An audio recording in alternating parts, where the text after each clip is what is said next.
அதாவது நம்ம ஊர்ல எல்லாம் நம்ம வீட்டில் பைப்பில் தண்ணி வரலன்னா திமுக சம்மந்தப்பட்ட கூட்டணி கட்சிகள் என்ன சொல்லுவாங்க? பாஜக தான், central government is the reason.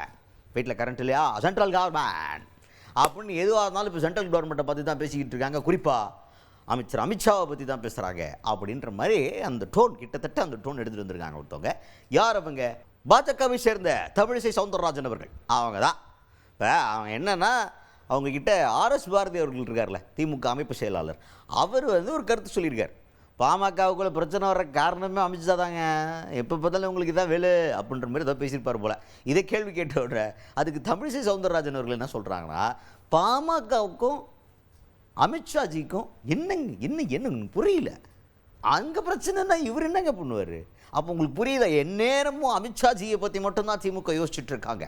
அவரை பார்த்தோன்னே நடுநடுங்கி இருக்கிறாங்க.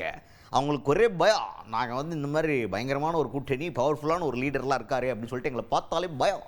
அதனால் எங்கள் கூட்டணி ரொம்ப ஸ்ட்ராங்காக இருக்கு, கண்டிப்பாக நாங்கள் தான் ஜெயிக்க போகிறோம் அப்படின்ற மாதிரி ரொம்ப கான்ஃபிடென்ட்டாக பேசியிருக்காங்க தமிழிசை சவுந்தரராஜன் அவர்கள். பாமக பிரச்சனைக்கு மரியாதைக்குரிய அமித்ஷா அவர்களுக்கு என்ன சம்பந்தம்? இதிலிருந்தே ஆர்எஸ் பாரதி போன்றவர்கள், திராவிட முன்னேற்ற கழகத்தை சார்ந்தவர்கள் எதிர்கூட்டணியை பார்த்து எந்த அளவிற்கு, அதுவும் அமித்ஷா அவர்களை பார்த்து எந்த அளவிற்கு பயந்து போயிருக்கிறார்கள் என்று தெரிகிறது. இன்று கூட ராசா அவர்கள் மரியாதைக்குரிய அமித்ஷா அவர்களை தரக்குறைவாக பேசியதற்கு ஒரு ஆர்ப்பாட்டம் நடைபெறுகிறது. நான் மனதளவில் அதில் கலந்து கொள்கிறேன். ஏன்னா என்னால் கலந்து கொள்ள முடியாது, நான் இன்னைக்கு அந்தமான் செல்கிறேன். ஆக அமித்ஷா அவர்களை பார்த்து இவர்கள் எவ்வளவு கிளி பிடித்து போயிருக்கிறார்கள் என்பதை இவர்கள் சொல்லிக் கொண்டிருக்கிறார்கள். நான் கேட்குறேன், திருமாவளவன் சொல்றாரு பாஜக எல்லாரையும் கபலீகரம் செய்ய போகிறது அப்படின்னு. நீங்க அடங்கி போயிருக்கிறீங்க, திமுக உங்களை கபலீகரம் செய்யலையா?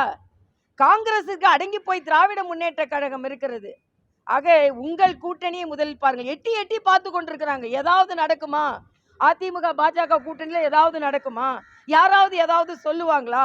அதை பிடிச்சி இந்த கூட்டணி இன்னும் இணையலை, ஒட்டலைன்னு சொல்லி கொண்டிருக்க முடியுமான்னு என்று தேடி தேடி பார்த்து கொண்டு, எதையும் தேட வேண்டாம்.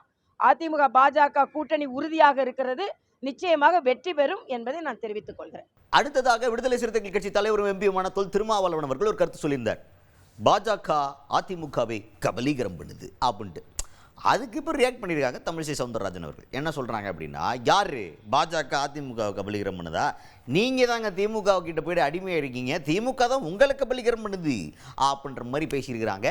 அது மட்டும் இல்லாமல் இந்த மாதிரி கூட்டணியில் பிரச்சனை இருக்கிறது அப்படின்னு பார்த்தீங்கன்னா திமுக கூட்டணிக்குள்ளே தான் அப்படின்னு விளாவாரியாக விளக்கம் கொடுத்துருக்காங்க தமிழிசை சவுந்தரராஜன் அவர்கள்.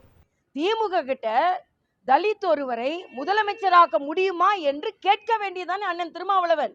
ஏன் நீங்கள் உங்களது மக்களின் உரிமையை விட்டு கொடுக்கிறீர்கள்? நீங்க பிரதமரை பற்றி பேசுவதற்கு முன்னால் ஒரு பட்டியலின சகோதரர் தமிழகத்தின் முதலமைச்சராக இந்தி கூட்டணியில் வர முடியுமா?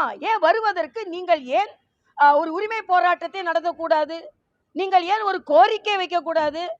இங்கே எதிர்கூட்டணியில யார் முதலமைச்சர் கேட்டுக்கொண்டு இருக்கிறீர்களே, தைரியமா கேளுங்க.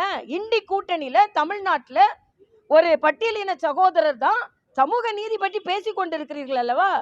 ஆக ஒரு பட்டியலின சகோதரர் தமிழகத்தின் முதலமைச்சராக வர வேண்டும் என்று இந்தி கூட்டணியில் கோரிக்கை வையுங்கள். பயம். ஆக மற்ற கூட்டணியை பார்த்து கபலீகரம் பண்றாங்க, அடிமை கூட்டணின்னு சொன்னா திமுக கூட்டணி தான் அடிமை கூட்டணி.